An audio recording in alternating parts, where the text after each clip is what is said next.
This video will have spoilers for like probably all of Star Wars. You have been warned, don't blame me, and also don't click off this video. Thanks, bye! Hello, my name is Lauren and welcome to the Theoretical YouTube channel, where today we are talking about fictional drugs. Note to the droid who reviews YouTube standards, I said fictional drugs, and this video is in no way endorsing actual real-life drug use. Frankly, if you watch the video, we're not endorsing fictional drug use either, we're just talking about them. This is a video about Star Wars, one I would very much like to keep published on this channel.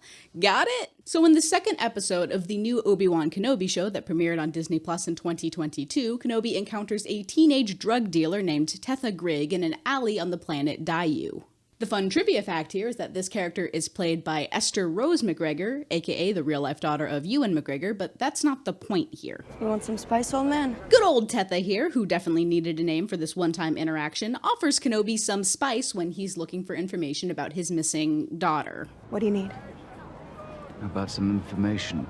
To which she responds that he'll never find her on a planet like this, and that she was once somebody's daughter too. I was someone's daughter once, too. Here.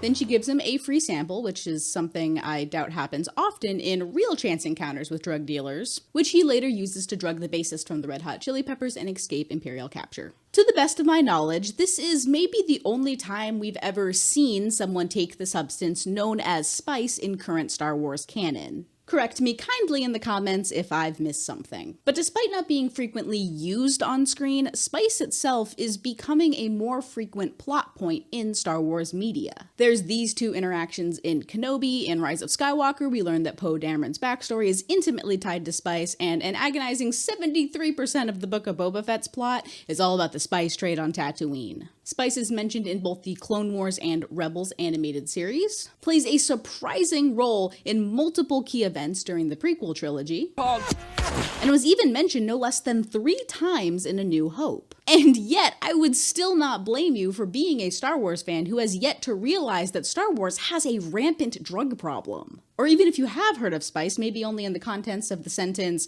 "Oh, did you know that George Lucas totally ripped off Dune?" Newsflash, he did not. If you look at how these two drugs are used in their respective stories, the only thing they really share in common is half a name. But then, if you look even closer at how Star Wars has been using its fictional drug for the last half a century, you'll realize that spice is a very weird allegory to include in this franchise, and is both a little derivative and strangely progressive for how it chooses to portray having widespread drug use in the background of your action media franchise primarily targeted towards children. Yeah. Where's my Lego set for the Spice Mines of Kessel? Basically, in this video, I want to explore Star Wars spice. What it is, how it fits into the historical context of stories about fictional drugs, and why it's appearing so frequently in the more recent Disney projects. So, without further ado...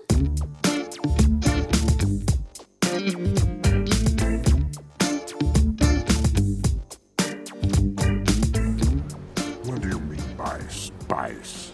Spice is an illicit substance in the Star Wars universe that is mined in its raw form and then used recreationally or processed into stronger drugs.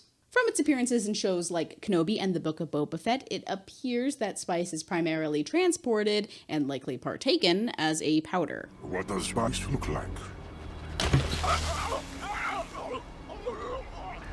Like that. But since we never see someone voluntarily use spice, I'm not sure how one is supposed to get it into their body. I mean, you probably breathe it in, but I don't know, maybe you're supposed to scoop it up like oatmeal or something. I don't do drugs. We do know that spice is described as having both pain-relieving and psychoactive properties, likely making it an allegory for narcotics. If you're a goody two-shoes like me and didn't know the definition of a narcotic until I looked it up in a private Google window while researching this video, spice is more akin to opiates like morphine and heroin than cocaine. But also in a universe where most of the healing is done in Bacta tanks, spice is never mentioned as a prescription or in a medical context. Meaning that it is important to remember that the spice trade is largely less complicated and not a one-to-one parallel with the real-life narcotics industry. We hear about spice pretty consistently in the Star Wars canon, both in personal character stories and in a wider system of operations. For instance, in A New Hope, C-3PO mentions that he's worried he and R2-D2 will be shipped off to the spice mines of Kessel when Vader boards their ship. What are we going to do? We'll be sent to the spice mines of Kessel or smashed into who knows what. The Empire was using slave labor and the mining activity on Kessel to extract spice for some shady distribution through crime syndicates across the galaxy. Not great. But you might also recognize the name Kessel from the infamous Kessel Run, which the Millennium Falcon is known to have made in less than 12 parsecs, which is a unit of distance and not actually time, and yada yada yada. It's a ship that made the Kessel Run in less than 12 parsecs. What should be noted here is that the Kessel Run is a smuggler's route used for getting the illicit substance off planet and into circulation for larger gang distribution. And while Han Solo's own Kessel Run that we see in the film Solo is actually for a hyperfuel source called coaxium, which is also mined on Kessel, he too has a history with spice. In fact, the reason he spends the first 2 movies with a bounty on his head is because he failed to deliver a shipment of spice to Jabba the Hutt.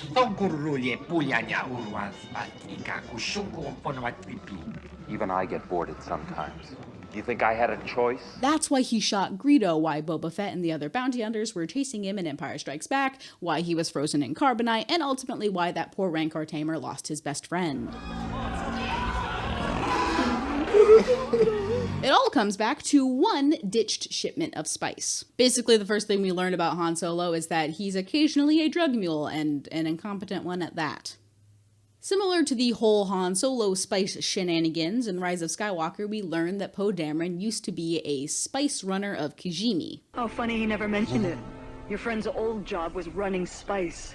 You were a spice runner? You were a stormtrooper? Were you a spice runner? Were you a scavenger? We could do this all night. You don't have all night. Which doesn't just mean that he was a drug smuggler, that's not scandalous enough for the sequels. The Spice Runners of Kijimi were a violent gang operating in the era of the New Republic, so between the regimes of the Empire and First Order. Like the Pike Syndicate, Concord Dawn, Black Sun, and the Hutt Clan, the Spice Runners of Kijimi were another powerful, organized crime syndicate in the Star Wars universe, who happened to specialize in the distribution of spice, hence the name. For most of Star Wars canon, the spice trade is controlled by these types of crime organizations who distribute it after it's been mined from systems like Kessel, Ryloth, and Naboo. So that's what spice is, but why? Why would Star Wars utilize a fictional drug like this in the first place? Especially if you're not going to show it being used on screen. Practically ever? Well, to answer that, I feel like it's helpful to understand why any fictional drugs exist as an essential part of science fiction history.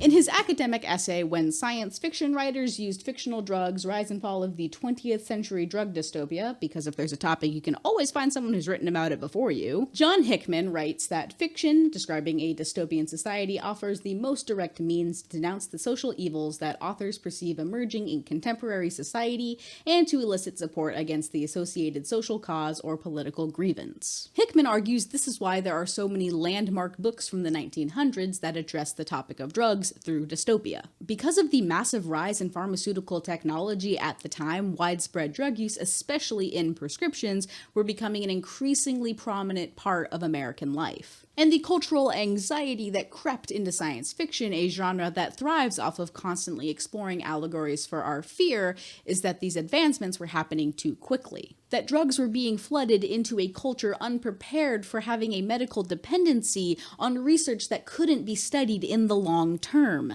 Yet. Specifically, he analyzes works like Brave New World, Callocane, Tomorrow and Tomorrow, This Perfect Day, The Stone That Never Came Down, Mockingbird, and A Scanner Darkly. 2 of which I had heard of, 1 of which I had read, and the other I absolutely hated the film adaptation of. Luckily, Brave New World was the most famous and also largely illustrative of many trends Hickman identified in the genre. And the one I'm hoping you are the most familiar with. The fictional drug in Brave New World by Aldous Huxley, a name I've never had to pronounce out loud before, is called Soma, and is extremely different than spice. Soma makes you into slaves. It robs you of everything magical and special within you. Mr. Savage, please don't do that. You can never be free until you're free of Soma. Soma is a recreational drug used by almost everyone in this dystopian society and is actively encouraged by the government to keep the citizens docile, less likely to revolt or join an anti-government resistance. Ready to spray them with Soma vapor. Cover them with anesthetic hypobeam. Bring up the Synthel Muzak speaker. Many of the 20th century drug dystopias use substances more in line with Soma than with spice. Mostly because in order to have something called a drug dystopia, that comes with the prerequisite that drugs are a less illicit substance, either encouraged, provided by, or otherwise endorsed by a government for insidious purposes. Even in stories like A Scanner Darkly, where the fictional drug, in this case Substance D, is still illegal, the police are still actively exploiting people's dependency for both political and corporate gain. Of course, if you actually read on to the second half of Hickman's essay, he goes on to explain that the drug dystopia novel died as a subgenre before the turn of the century. And in hindsight, modern readers might be finding the theme of drug use more pervasive than it ever really was. In fact, he writes that the reason it might have appeared that science fiction had become a vehicle for promoting drug use in 1975 is that drugs emerged as a common, if usually incidental, marker of cultural context during science fiction's new wave movement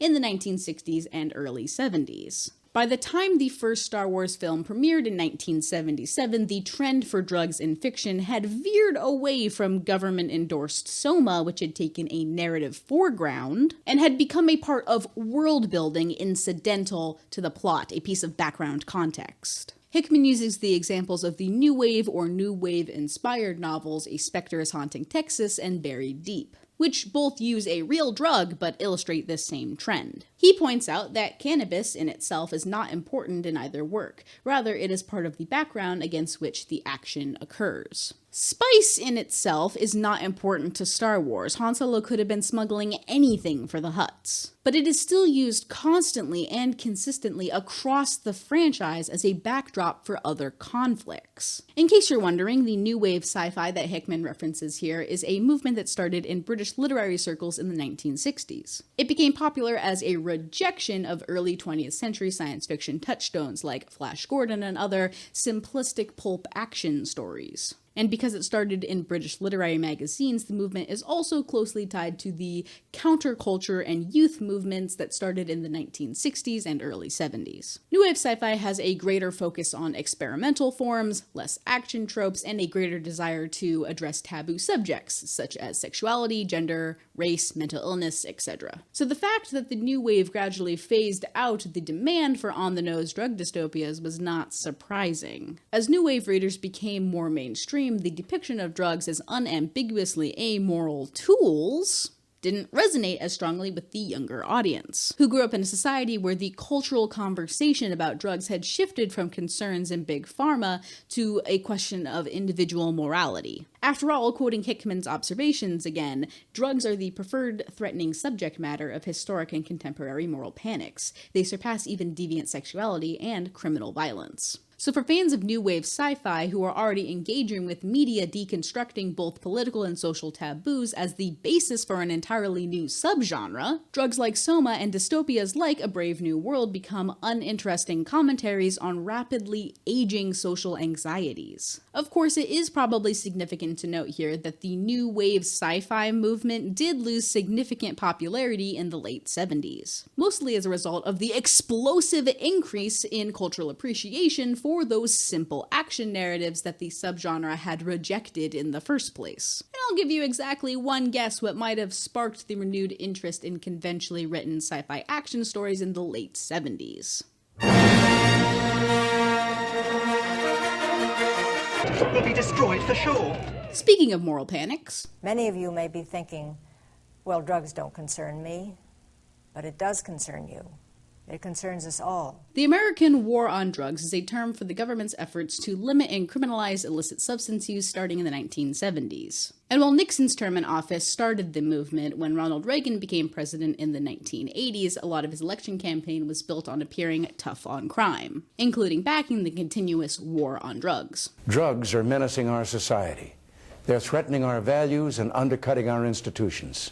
They're killing our children. Reagan would even go on to sign the Anti-Drug Abuse Act in 1986, which strengthened federal power to address international drug enforcement. But perhaps even more famously, his wife, Nancy Reagan, was the face of the Just Say No campaign targeted towards students and youth in the early 80s. Just Say No was an anti-drug educational program that framed the war on drugs as a responsibility of the individual to resist temptation. Each of us has to put our principles and consciences on the line, whether in social settings or in the workplace, to set forth solid standards and stick to them. In an oversimplification of an oversimplified problem, the Reagan solution to the drug epidemic was to rely on children to just say no to drug dealers when they inevitably offered them drugs. In other words, instead of identifying a systemic need for change or reform, this strategy focused on morality and your responsibility to not fall for the trap. There's no moral middle ground. Indifference is not an option. And because the vague concept of morality can be arbitrarily determined by the powers that be, it can also disproportionately attack minority communities. As journalist Michael McGrath puts it in his 2016 Guardian article on the topic, Just Say No aligned drugs, nonspecific in terms of type and method of ingestion, with a dangerous and roughly defined other, and presented them as the consequence of collective personal failure in affected communities rather than a public health crisis for millions of Americans.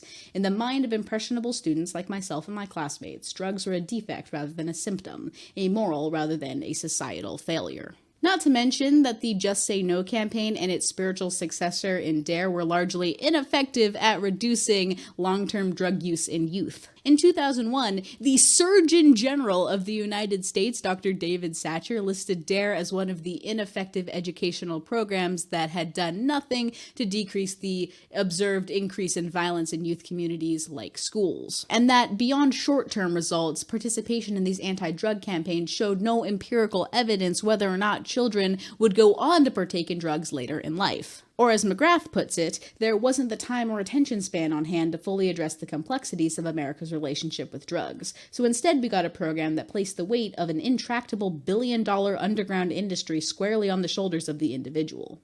Not to mention that the advice to just say no to drug dealers and peer pressure situations is practically useless when applied to the ongoing U.S. opioid crisis. Say yes to your life. And when it comes to drugs and alcohol, just say no. When doctors and prescription medications are a massive portion of the population's first exposure to narcotics, it's kinda hard to blame a teenager accepting a cigarette from a friend as the ultimate source of America's moral failing. I feel like I must remind you that this is a video about Star Wars, and that no matter how many adult nostalgic fans there are, Star Wars fundamentally is a franchise accessible for kids. They are a significant target demographic. This is why Star Wars overall cannot have a pro-drug message. And I mean, the fact that anti-drug campaigns like DARE ran from the 80s into the 2000s is how we get a death stick scene in 2002's Attack of the Clones. Obi-Wan is in a seedy bar, and then this random guy offers him a very thinly veiled reference to cigarettes. To which Obi-Wan responds by using the Jedi mind trick in order to convince him to go home and rethink his life choices. You want to buy some death sticks? You don't want to sell me death sticks. I don't want to sell you death sticks. You want to go home and rethink your life. I want to go home and rethink my life. This is exactly the fantasy scenario dreamed up as part of the Reagan administration's educational programs. It paints the issue of drugs as a minor inconvenience, one individual's moral failings, and easily solved with just a hand wave and a firm no. It's practically baby's first intervention. But compare this scene with Elan Sleaze-Bagano to the one... Oh, we ran out of battery. So sad. Well, that took a day to fix. Anyway, compare this scene with Elan Sleaze-Bagano to the one with Tetha Grigg 20 years later. Both feature Obi-Wan Kenobi searching for information to try and track someone down in the nightlife of a presumably bad part of town. He's then approached by a drug dealer who then offers to sell him drugs, but the crucial difference is in tone. Kenobi doesn't try to convince Tetha Grigg to rethink her life choices because from the obvious context clues, they weren't exactly choices to begin with. The dialogue in this scene is pretty heavy-handed, but I almost think it has to be in order to deconstruct Kenobi's own perception of what a criminal even is. Because just as Tetha was once a daughter, he was once a defender of peace. Now they're both in hiding from Imperial law enforcement officers. You cannot just say no to systematic oppression without civil or occasionally violent disobedience. They are called Star Wars, after all. And it's not an issue that dies on the back of an individual's morality. Star Wars has two other obstacles in the way of depicting a clear-cut anti-drug message. One is the fact that they're really able to show on screen the negative effects of having a chronic narcotic addiction. Because obviously in a children-focused franchise, it's a little jarring to suddenly have your characters take a bunch of mind-altering drugs on screen. Besides alcohol. Probably because kids have been exposed to drunk protagonists since, like, the beginning of forever. But it's not like Dumbo was cooking meth. The hallucinogenic berry scene in The Good Dinosaur is the closest example I can think of at the moment, and yeah, that scene was super jarring in that movie. Mabel? The future is in the past! Onward, Daoshima!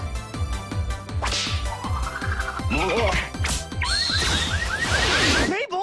How many of these did you eat? And I think it's significant that the only time I was able to find a scene with spice being used on screen is when Kenobi uses his free sample to drug and escape his captors. Only unambiguously bad guys can be seen under the influence. Their reaction is framed as kinda pathetic, and the effects were unwanted in the first place. But the other obstacle that gets in the way of Star Wars having a strict drugs are always criminal policy is that most of their heroes are criminals.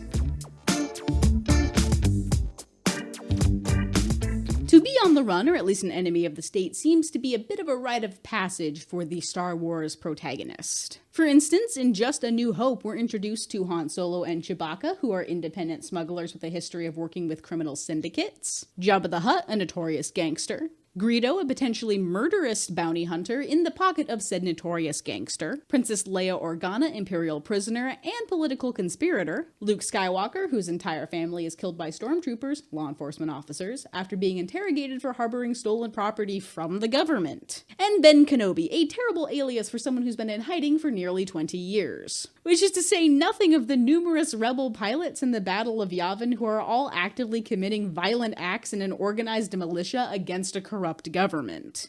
Operative word being corrupt, because the thin lines between rebel, freedom fighter, and terrorist are all a matter of who's writing the textbook. Later in the series, we meet Lando Calrissian, who's shown to make deals with both crime syndicates and the Empire, even selling out a good friend. Boba Fett, a bounty hunter and eventual leader of a historically violent gang.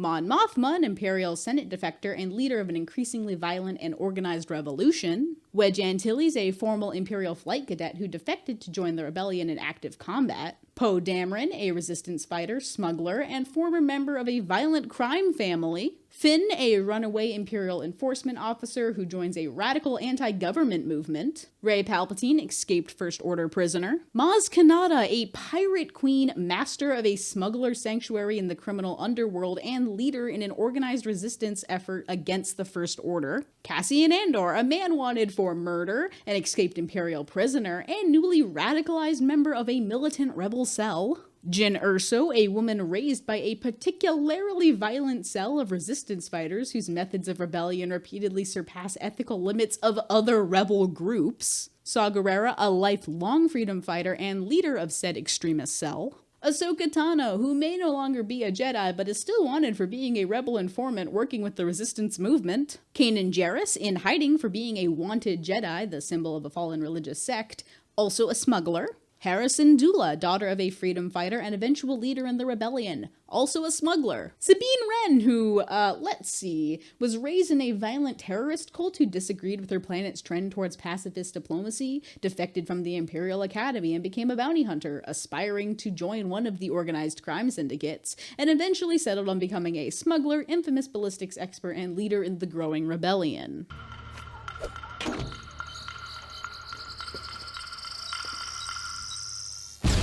And Ezra Bridger, raised by anti-imperialists and hiding for being a Jedi, and also an active leader in the same rebel cell. Also a smuggler. Do you see what I mean? With the exception of maybe Jabba the Hutt, all of these characters are portrayed as heroes at some point in time in the Star Wars franchise. And yet they are all criminals. Yes, even a source of innocence so pure as Baby Yoda is considered a criminal. Din Grogu himself spends a good chunk of his life running from Imperial law enforcement and then Imperial warlords out for his head. And his guardian is a bounty hunter raised by a shoot-off of the same ultra-religious cult that acted as violent terrorists on Mandalore less than a generation previously. But there is not a single person in the real world who would claim that Baby Yoda's status as a protagonist is emblematic of Star Wars' moral failing. These characters may all act in a legal gray area, but their motivations all definitively point in the moral direction of good. Even the ones who may think of themselves as neutral are ultimately proven to be motivated by compassion, loyalty, and an internal sense of justice. When living in a society ruled by oppression and an authoritarian government, Star Wars repeatedly argues that the true moral evil is not in rebellion, but compliance. There's no moral middle ground. Indifference is not an option. Which backs them into an extremely tricky corner when they go to write about the spice trade. Because remember, as a children's franchise, they cannot advocate for the drug industry overall. But with so many characters operating outside of the law and making a living off of trafficking weapons and drugs, they can't exactly come down on the other side either and claim that all drug mules contribute to an inherently evil system. So one, they can't show the negative effects of chronic drug use on screen, and two, they can't condemn the participants in the spice trade directly. So then how does Star Wars ultimately manage to villainize spice? Random acts of insurrection are occurring constantly throughout the galaxy.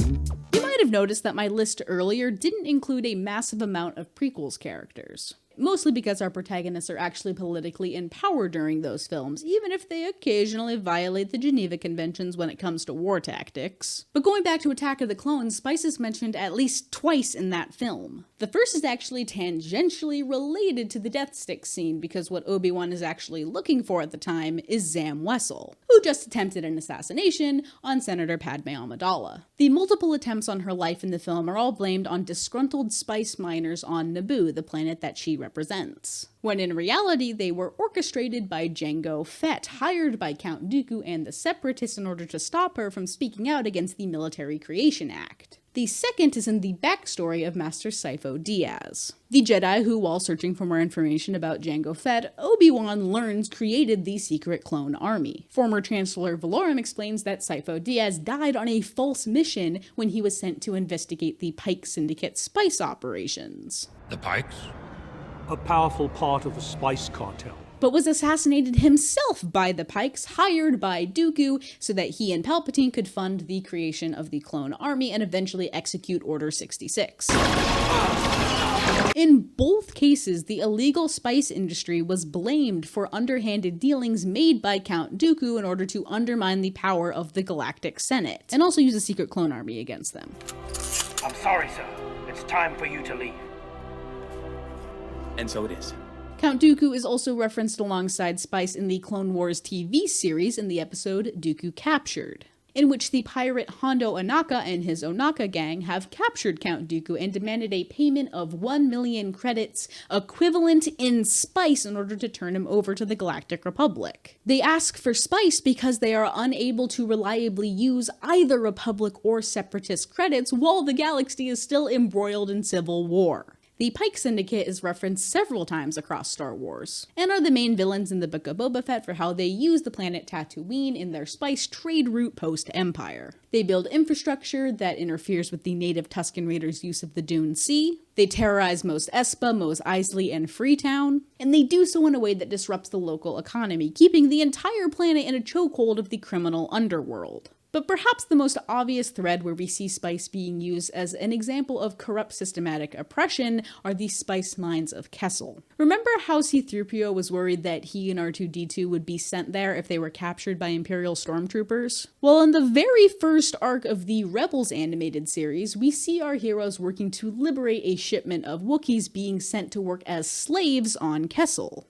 The Wookiees are political prisoners being forced to mine an illegal substance from a planet under Imperial control. But remember the Kessel Run? The whole reason that there is a smuggler's route off of Kessel is so that characters like Han Solo can avoid being captured by the Empire for smuggling illegal goods. And from the events of Andor, we know that Imperial prisons are just labor camps in a network that reinforce the Empire's prison industrial complex.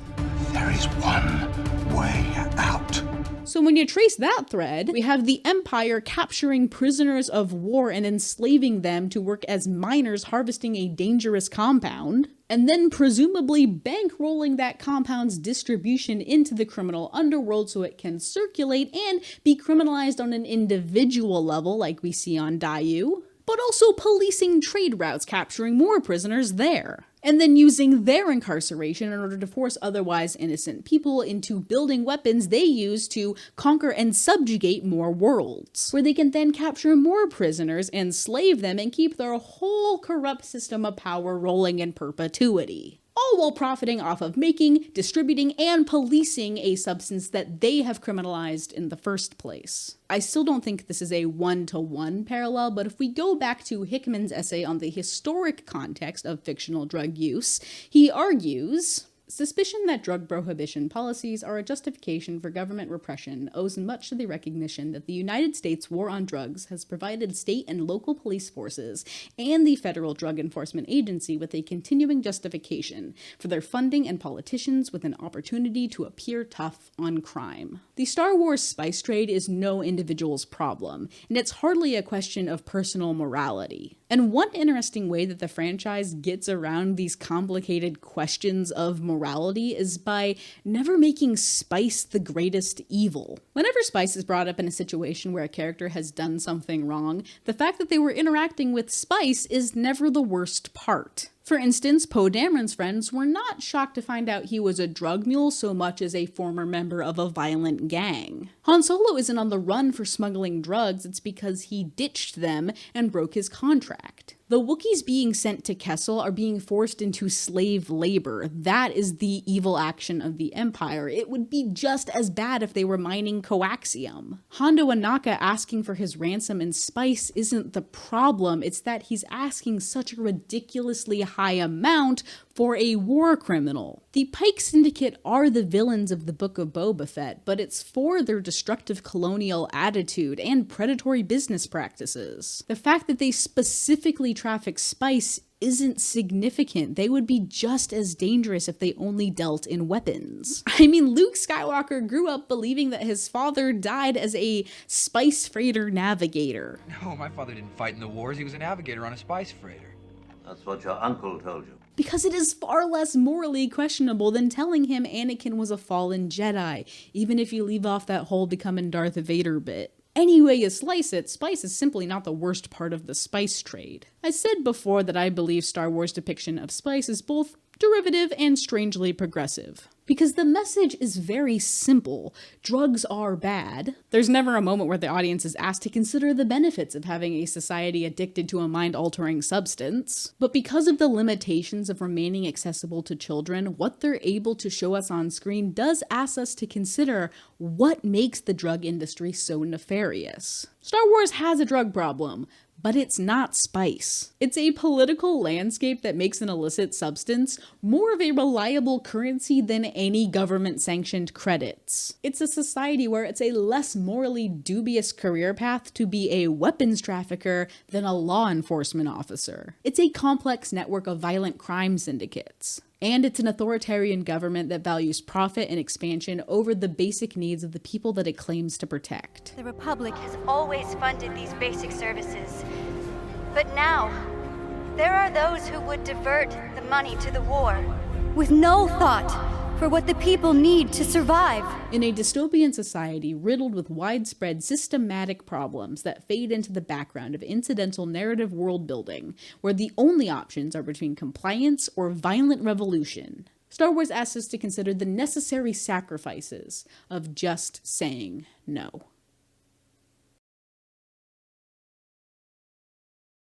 So for the amount of Star Wars content that I consumed, I figured it was time we talk about it on the channel again. And yeah, this video is a bit different than some of our usual stuff. But I have just gotten around to watching Star Wars Rebels. So good, I'm almost done with season 3. And a lot of the stuff was on my mind. so I thought I'd share it with you. If you like this video, please subscribe to the channel. Down here, buttons, so many buttons, press them all except for the unsubscribe button. Don't press that one. You can also follow us on Twitter at @theory_central to read the occasional thoughts that I have whenever I remember to open that app every couple weeks. And consider supporting us on Patreon, like the incredible David W. and Alex Toquinto, for as little as $1 a month. Considering this video will probably be demonetized by the time you're watching it, that'd be really, really cool.